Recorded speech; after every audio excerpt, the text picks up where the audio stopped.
Bienvenidos a este análisis.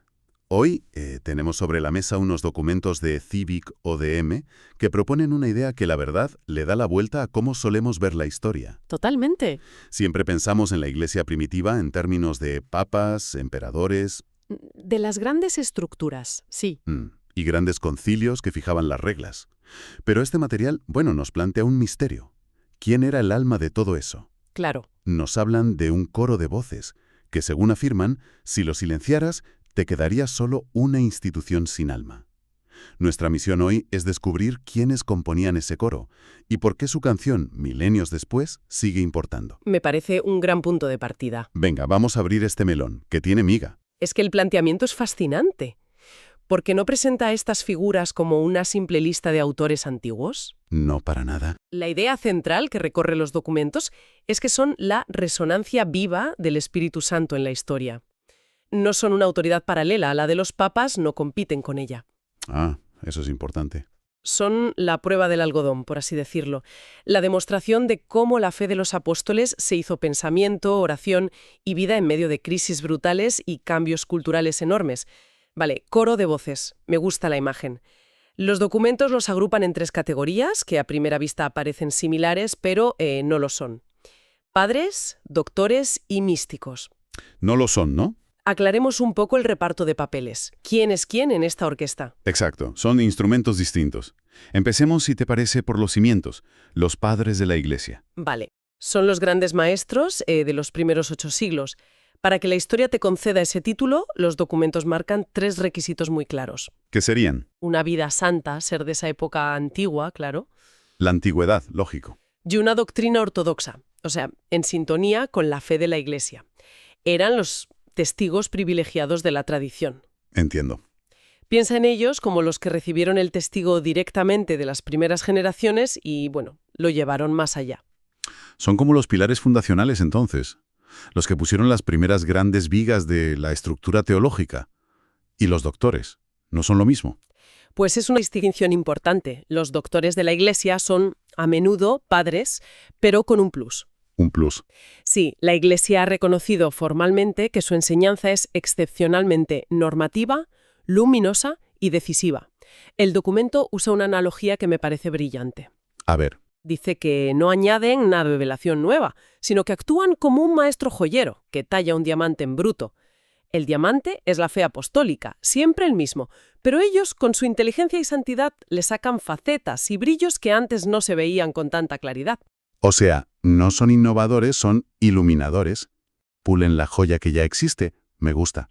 Y eso nos deja con el tercer grupo, los místicos. Estos suenan quizá más difíciles de definir. Lo son, porque su contribución no se mide tanto en libros como en vida. Los místicos son esas personas, monjes, monjas, laicos, que tuvieron una experiencia de intimidad con Dios tan potente. ¿Tan viva? No. Eso es, tan viva que su propia existencia se convirtió en lo que el texto llama una teofanía silenciosa, una manifestación de Dios. Su legado no es tanto un tratado, sino la irradiación espiritual de su vida. Son la prueba viviente. Exacto, son la prueba de que todo lo que enseñan los padres y doctores no es teoría, sino una realidad que se puede experimentar. Esto me suena muchísimo a la búsqueda tan actual de experiencias, de mindfulness, de meditación. La idea de que no basta con creer en algo, hay que sentirlo. Hay un paralelismo ahí. Totalmente. Es la misma sed humana de una conexión directa y personal. La diferencia fundamental, según estos textos, es que para los místicos cristianos esa experiencia no es un fin en sí misma, Claro. ni una técnica de autoconocimiento, sino un encuentro con un alguien, con el Dios personal que se ha revelado. Pero sí, la raíz de la búsqueda es la misma. Vale, tenemos los 3 roles, pero sigo con la duda del principio. Si los papas y los obispos gobiernan y los concilios legislan, ¿qué hacen ellos exactamente? Buena pregunta. Porque suena a una posible fuente de tensión. ¿Nunca hubo choques entre el poder institucional y estas voces, digamos, más libres o carismáticas? Claro que hubo tensiones, la historia está llena de ellas. Pero la visión ideal que proponen los documentos, y que a menudo se cumplió, es de complementariedad. ¿Cómo? Lo resume de forma genial. Los papas y obispos gobiernan la Iglesia, pero este coro la ilumina desde dentro. Ah, ¡Qué buena imagen! Los concilios resuelven un debate doctrinal con una fórmula precisa, pero son ellos quienes explican, defienden y transmiten esa verdad para que la gente la entienda y la viva. Es la diferencia entre tener el mapa y recorrer el camino. La estructura y el alma trabajando juntas. Exactamente. Hay una cita en el texto que es oro puro. La Iglesia cree lo que ora y ora lo que cree. Los santos son la carne viva de esa oración. La carne viva es muy potente. Ellos encarnan la fe que la jerarquía custodia. Sin ellos, la fe correría el riesgo de convertirse en ideología o en burocracia. Y aquí es donde para mí viene lo que de verdad me ha volado la cabeza de estos documentos. No se quedan en la teoría. No, agrupan sus aportaciones en 3 dimensiones que están totalmente conectadas: la doctrinal, la espiritual y la testimonial. Es que no se pueden separar. Si lo intentas, no entiendes nada. La dimensión doctrinal, por ejemplo. En los primeros siglos las preguntas eran brutales. ¿Jesús era realmente Dios o una especie de superhombre? Claro, preguntas fundacionales. ¿Cómo es eso de un solo Dios en 3 personas, sin ser politeístas? Los padres no respondieron a esto como si fuera un examen.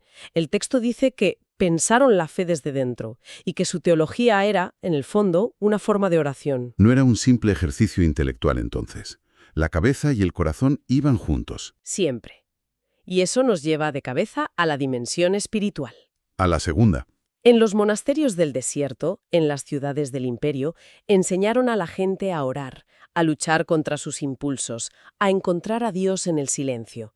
Demostraron que la teología no es un discurso sobre Dios, sino un camino interior hacia Dios. Convirtieron la teoría en práctica. Exacto. Convirtieron las grandes verdades en un itinerario para el alma. Y nos queda la tercera, la testimonial. El documento la llama la apologética suprema. Una afirmación muy fuerte. Es que es el argumento definitivo. La dimensión testimonial. Muchos de ellos murieron mártires, otros sufrieron exilios, persecuciones, la soledad más absoluta por defender lo que creían. Uf. El rasgo común que subraya el texto es que todos renunciaron a la comodidad para abrazar la verdad. Al final, su propia vida se convirtió en la prueba más irrefutable. La fe se vuelve creíble cuando ves que es capaz de transformar a alguien hasta ese punto. Es un argumento potente. No convences con silogismos, convences con una vida transformada. Vale, entiendo el coro, la orquesta, pero para apreciar de verdad la música a veces hay que aislar a un solista. Absolutamente. Y los documentos le dedican muchísima atención a uno de ellos en particular, San Gregorio de Nisa. ¿Por qué él? ¿Qué tenía de especial su melodía en medio de tanto ruido en el siglo IV? Pues es una elección muy inteligente, porque Gregorio encarna a la perfección la unión de esas 3 dimensiones que acabamos de ver. Vale, situémonos. Estamos en la segunda mitad del siglo IV. El Concilio de Nicea, el del 325, ya ha proclamado que el Hijo es Dios, pero la herejía arriana sigue potentísima y el debate se ha desplazado ahora a la divinidad del Espíritu Santo. Hacía falta teólogos de primer nivel. Hacía falta gente con una cabeza privilegiada para sentar la doctrina. Gregorio, su hermano Basilio y su amigo Gregorio Nacianceno, los llamados padres capadocios, fueron los arquitectos de esa consolidación.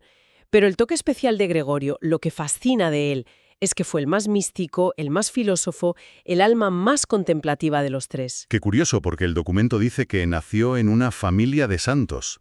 Eso suena a que tenía el camino marcado, pero luego deja caer que él, al principio, no quería saber nada de ser clérigo. Para nada. ¿Qué pasó ahí? ¿Una especie de rebelde con causa? Totalmente. Imagina la presión. Su abuela, sus padres, su hermana Macrina, su hermano Basilio, todos santos. Madre mía. Él creció en un ambiente de fe y cultura altísimo, pero su vocación inicial era ser un intelectual, un profesor de retórica, vivir una vida tranquila de estudio y reflexión. No quería meterse en los líos de la gestión eclesiástica. ¿Y qué le hizo cambiar de opinión? Pues la pura necesidad de la Iglesia y la insistencia de su hermano Basilio, que era un hombre de acción y una autoridad tremenda. El hermano mayor. Basilio, que ya era obispo, básicamente lo forzó a aceptar ser obispo de una pequeña ciudad llamada Nisa para que le ayudara en la batalla teológica contra los arrianos, y Gregorio lo pasó fatal. ¿Ah, sí? Era un alma contemplativa metida de lleno en intrigas políticas, acusaciones falsas. Los arrianos incluso consiguieron que lo desterraran un par de años. No era su ambiente. Pero al final su valía se impuso.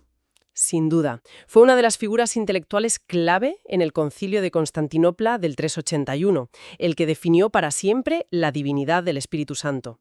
Y no fue un debate cualquiera, ¿eh? Estaban perfilando el lenguaje que la Iglesia usaría durante milenios. Cada coma de lo que hoy rezamos como el credo. Justo. Y su voz fue decisiva. Y aquí viene la gran pregunta, que los documentos nos invitan a explorar. ¿Cómo ese hombre, metido en luchas, exilios y concilios, pudo ser a la vez el místico más profundo? Justo. No me cuadra. ¿Cómo se une la política eclesiástica con la contemplación más elevada? ¿Dónde está el místico en medio del político? Pues justo ahí está la clave de su genio, y la razón por la que el material se centra en él. Para Gregorio la acción y la contemplación no eran mundos separados. Y esto cristaliza en su idea más potente, una palabra griega que es el corazón de su pensamiento, epektasis. Epektasis. Suena complejo. Significa algo así como tensión hacia adelante o extensión. Es la visión del deseo infinito. ¿Deseo infinito? Sí. Gregorio rompe con la idea griega de que la perfección es la quietud, el reposo. Él dice, como Dios es infinito, la unión con Él no puede ser alcanzar una meta y pararse. La vida espiritual es un avance eterno, un crecimiento sin fin hacia un horizonte que siempre se expande. Espera, ¿estás diciendo que para Él el cielo no es un descanso eterno? Exacto. O al menos no un descanso como inactividad. Para Gregorio, incluso en el cielo, el alma seguirá avanzando, conociendo y amando más y más a Dios, infinitamente. El texto recoge su paradoja. El alma estará siempre colmada y siempre deseosa. ¡Wow! La felicidad plena no es la quietud. Es un dinamismo de amor que nunca se agota. Es una idea potentísima. Pero eso lo cambia todo. La imagen popular del cielo es de paz estática, de arpas y nubes. Y esto lo convierte en la aventura más dinámica que existe. ¿Lo he entendido bien? Lo has entendido a la perfección. Para explicarlo, Gregorio usa toda la historia de Moisés en su obra La vida de Moisés como un mapa del alma. Una metáfora. Una metáfora del viaje interior. Salir de Egipto es dejar el pecado. Subir al Sinaí y entrar en la nube oscura es la etapa mística, donde conoces a Dios más allá de los conceptos. ¿Y el final de Moisés? Y morir viendo la tierra prometida a lo lejos. Eso simboliza que Dios siempre nos trasciende, que la meta es el propio camino infinito hacia Él. Increíble. Y hay otro concepto audaz que mencionan los papeles. Divinización o theosis. Un momento. La idea de divinización suena herética, para ser sincero. Suena fuerte, sí. Naturaleza divina. ¿Cómo se diferencia eso de decir que nos convertimos en dioses? Algo que la Iglesia obviamente rechaza. Haces la pregunta clave, la que evita que todo esto se malinterprete. Gregorio y toda la tradición oriental son muy precisos aquí. La teosis no significa que nuestra esencia se fusione con la de Dios. Ah, vale. No nos convertimos en Dios por naturaleza. Significa que por la gracia, por el don de Dios, estamos llamados a participar de sus atributos, de su amor, de su paz, de su libertad, de su luz. Entiendo. El objetivo de la vida es llegar a ser, por gracia, lo que Dios es por naturaleza. Es la máxima dignidad a la que puede aspirar el ser humano. Entendido. No es ser Dios, sino vivir a lo divino. Si tuvieras que resumir el genio de este hombre en una frase, el texto lo clava, una mezcla de sensibilidad contemplativa y audacia teológica. Era un alma hecha para el silencio, para la interioridad, pero usó esa profundidad para forjar las armas intelectuales más sofisticadas en defensa de la fe. Su vida es el ejemplo perfecto de esa tensión entre la oración y el servicio. Entre la nube del Sinaí y el campo de batalla de los concilios. Entonces, volviendo al presente, ¿por qué es tan importante escuchar la voz de un obispo del siglo IV hoy? Los documentos insisten en que no son piezas de museo. Porque su diagnóstico de la condición humana es atemporal. El material principal argumenta que vivimos en una cultura que valora lo inmediato y desprecia la profundidad. Totalmente de acuerdo. Los padres en general nos abofetean con la idea de que la fe no es una moda, que las cosas importantes requieren tiempo, silencio, estudio, y que al final la santidad es el único argumento que no envejece. ¿Y Gregorio en concreto? Su mensaje es un misil a la línea de flotación de nuestra época, en un mundo que los documentos describen como lleno de espiritualidades superficiales y psicologías sin trascendencia. Duro pero certero. Ujú. Gregorio nos grita que nuestro corazón está hecho para el infinito, no para sucedáneos baratos. Ofrece una fe que no es un corsé de normas, sino un camino de crecimiento sin fin, donde Dios es siempre más grande que nuestras ideas sobre Él.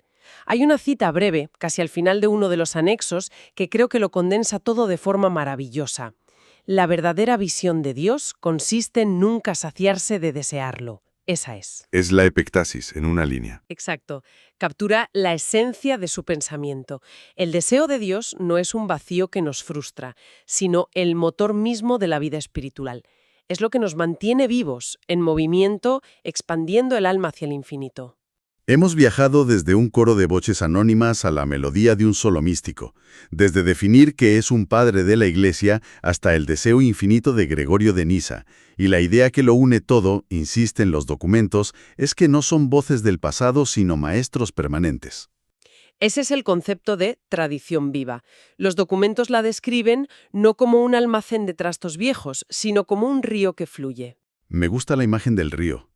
Y en esa imagen, los padres son las piedras preciosas que dan forma al cauce. No inventan el agua, no crean la fe, pero su vida y su pensamiento ayudan a que ese río de la revelación llegue hasta nosotros de forma clara y segura. Reciben, aman, clarifican y entregan. Y se pregunta, ¿por qué? La respuesta que da es, porque no escribieron para su tiempo, sino para la eternidad. No vivieron para su gloria, sino para Cristo. Uf, esa frase resuena. Pone en perspectiva todo el contenido que consumimos y creamos hoy en día. Totalmente. Y nos deja con una pregunta flotando en el aire. Una para darle vueltas. En nuestra cultura de lo inmediato, del contenido que caduca en 24 horas, de las tendencias de una semana, ¿qué significaría para nosotros intentar crear, pensar o vivir algo que no hable solo para este instante, sino que humildemente aspire a la eternidad?